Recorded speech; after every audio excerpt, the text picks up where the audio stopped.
that was a close call. Nobody wants to be hit by eggs. Nobody else wants their car to smell like eggs. So why would your car smell like rotten eggs?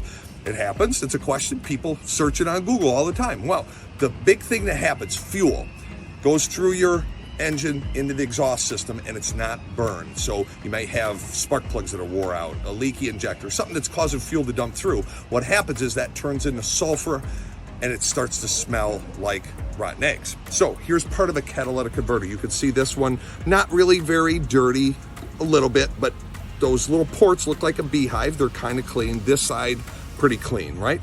Now we come over to this one, you can see how those ports are completely clogged on some of them, right? So what happens is all that exhaust that's going through the system, the air gets bounced back because it can't go through that system. So it could cause runnability issues. Your engine light's gonna come on from something like that. Could cause you to lose power, might not go over 20 miles an hour, things like that. So any questions about smells on your car or runnability issues, give us a call here at Cars R Us in Machesney Park. 877-4277